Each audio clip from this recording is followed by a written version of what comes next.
दोस्तों T20 world cup का एक और बेहद ही रोमांचक मुकाबला पाकिस्तान और जिम्बाब्वे के बीच खेला गया, जहां दोनों ही टीमों के बीच अंत तक हमें कांटे की टक्कर देखने को मिली। जहां इस मैच में जिम्बाब्वे की टीम ने टॉस जीतकर पहले बल्लेबाजी करने का फैसला किया, तो वहीं पर पाकिस्तान की टीम को पहले गेंदबाजी करने का न्योता दिया। अब जिम्बाब्वे की तरफ से सलामी बल्लेबाज के तौर पर क्रेग इरविन और मादवेरे बल्लेबाजी करने के लिए मैदान पर उतरे। जहां दोस्तों पहले ही ओवर में वेस्ली ने एक के बाद एक दो बेहतरीन चौके जड़ दिए, तो वहीं पर अब दूसरे ओवर में क्रेग इरविन के बल्ले से भी दो शानदार चौके देखने को मिले। जी हां दोस्तों, जिम्बाब्वे की टीम के दोनों ही सलामी बल्लेबाज काफी शानदार बल्लेबाजी कर रहे थे और जिम्बाब्वे की टीम को एक बेहतरीन शुरुआत भी दिला चुके थे, लेकिन पांचवें ओवर में हारिस रऊफ ने अपनी शानदार गेंदबाजी का जलवा दिखाया और क्रेग इरविन को कैच आउट करवा दिया, जहां क्रेग इरविन 19 रन बनाकर पवेलियन लौट गए। वहीं दोस्तों छठी ओवर में मोहम्मद वसीम ने शानदार गेंदबाजी कर वेस्ली को भी 17 रन के व्यक्तिगत स्कोर पर आउट करके पवेलियन भेज दिया। हालांकि इसी ओवर में विलियम्स के बल्ले से एक शानदार चौका देखने को मिला, जहां 6 ओवर के पावर प्ले में जिम्बाब्वे की टीम 2 विकेट के नुकसान पर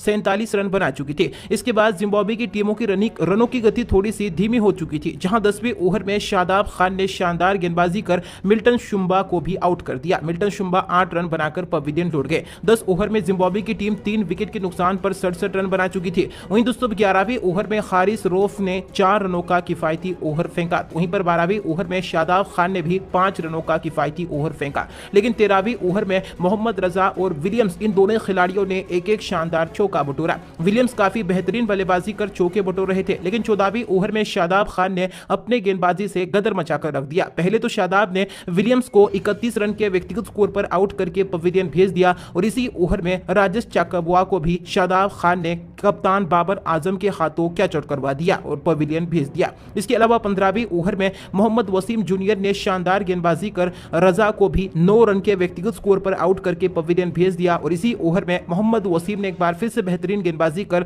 जोंगवे को भी बिना खाता खोले ही पवेलियन भेज दिया। जहां 15 ओवर में जिम्बाब्वे की टीम 7 विकेट के नुकसान पर 98 रन बना चुकी थी। अब पाकिस्तान के गेंदबाज एक के बाद एक शानदार गेंदबाजी करते हुए नजर आ रहे थे। जिम्बाब्वे के बल्लेबाज भी फिनिश कुछ खास तरीके से नहीं कर पा रहे थे, बस स्ट्राइक रोटेट कर रहे थे। जहां दोस्तों 20वें ओवर में आखिरकार ब्रैड एवंस के बल्ले से एक गगनचुंबी छक्का देखने को मिला, लेकिन इसी ओवर में ब्रैड एवंस भी 19 रन बनाकर क्लीन बोल्ड हो गए और इस तरह से जिम्बाब्वे की टीम 20 ओवर की पारी में 8 विकेट के नुकसान पर 130 रन बना पाई। जहां दोस्तों पाकिस्तान के सामने 131 रनों का आसान सा लक्ष्य था। अब इस लक्ष्य का पीछा करने के लिए पाकिस्तान की तरफ से सलामी बल्लेबाज के तौर पर कप्तान बाबर आजम और मोहम्मद रिजवान बल्लेबाजी करने के लिए मैदान पर उतरे। जहां पहला ओवर नगरबा ने 2 रनों का किफायती फेंका, वहीं अब दूसरे ओवर में मुजरबानी ने भी 1 रन का किफायती ओवर फेंका, लेकिन तीसरे ओवर में आखिरकार रिजवान ने एक शानदार चौका जड़ा और इसी ओवर में बाबर आजम ने भी शानदार चौका बटोरा। लेकिन दोस्तों चौथे ओवर में पाकिस्तान को पहला बड़ा झटका लगा, जहां ब्रैड एवंस ने शानदार गेंदबाजी कर कप्तान बाबर आजम को कैच आउट करवा दिया। बाबर आजम मात्र 4 रन बनाकर पवेलियन लौट गए। हालांकि इसी ओवर में मोहम्मद रिजवान के बल्ले से एक और गगनचुंबी छक्का देखने को मिला, लेकिन दोस्तों 5वें ओवर में पाकिस्तान की टीम को दूसरा सबसे बड़ा झटका लगा, जहां दोस्तों मुजरबानी ने बेहतरीन गेंदबाजी कर मोहम्मद रिजवान को क्लीन बोल्ड कर दिया। रिजवान मात्र 14 रन बनाकर पवेलियन लौट गए। जहां दोस्तों 6 ओवर के पावर प्ले में पाकिस्तान की टीम 2 विकेट के नुकसान पर 28 रन बना चुकी थी। हालांकि 7वें ओवर में रजा ने 3 रनों का किफायती ओवर फेंका, लेकिन दोस्तों 8वें ओवर में शान मसूद के बल्ले से एक शानदार चौका देखने को मिला, लेकिन इसी ओवर में इफ्तिकार अहमद भी कैच आउट का शिकार हो गए। जोंगवे ने इफ्तिकार अहमद को 5 रन पर आउट करके पवेलियन भेज दिया। हालांकि दूसरी तरफ से शान मसूद शानदार बल्लेबाजी कर चौके बटोरते हुए नजर आ रहे थे। इसके बावजूद भी 10 ओवर में पाकिस्तान की टीम 3 विकेट के नुकसान पर 54 रन बना चुकी थी। वहीं अब 11वीं ओवर में बर्ल ने 7 रनों का किफायती ओवर फेंका। वहीं पर 12वीं ओवर में विलियम्स ने भी सिर्फ 10 रन खर्च किए।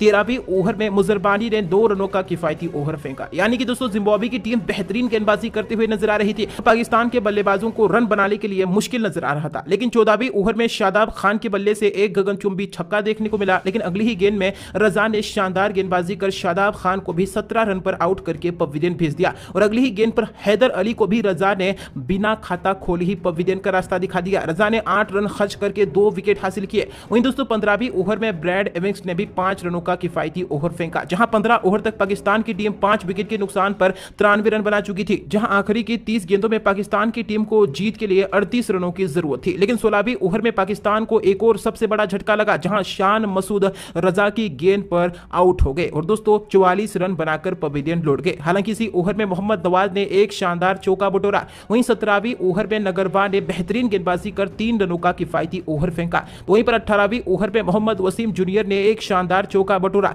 जहां दोस्तों आखिरी के 12 गेंदों में अब पाकिस्तान की टीम को जीत के लिए 22 रनों की जरूरत थी, जहां अब 19वें ओवर में मोहम्मद नवाज के बल्ले से एक आकाशीय छक्का देखने को मिला और इस ओवर में पाकिस्तान की टीम ने कुल 11 रन बटोर लिए। जहां अब आखिरी के 6 गेंदों में पाकिस्तान की टीम को जीत के लिए 11 रनों की जरूरत थी। जहां पहली गेंद पर मोहम्मद नवाज ने भागकर 3 रन लिए, तो वहीं पर दूसरी गेंद पर मोहम्मद वसीम जूनियर ने एक शानदार चौका बटोरा। अब आखिरी की 4 गेंदों में पाकिस्तान को 4 रनों की जरूरत थी। वहीं दोस्तों अब तीसरी गेंद पर मोहम्मद वसीम जूनियर ने भी 1 रन लिया। अब 3 गेंदों पर 3 रनों की जरूरत थी। ऐसे में चौथी गेंद पर मोहम्मद नवाज ने कोई भी रन नहीं लिया, यानी कि अब 2 गेंदों पर 3 रनों की जरूरत थी। वहीं दोस्तों 5वीं गेंद पर ब्रैड एमिंस ने शानदार गेंदबाजी कर मोहम्मद नवाज को कैच आउट करवा दिया और मोहम्मद नवाज 22 रन बनाकर पवेलियन लौट गए। अब आखिरी गेंद पर पाकिस्तान की टीम को जीत के लिए 3 रनों की जरूरत थी। स्ट्राइक पर खड़े थे शाहीन अफरीदी। ऐसे में दोस्तों आखिरी गेंद पर शाहीन अफरीदी ने भागकर 1 रन ले पाया, दूसरे रन के लिए रन आउट हो गया और इस तरह से जिम्बाब्वे की टीम ने इस मैच को 1 रन से जीत लिया।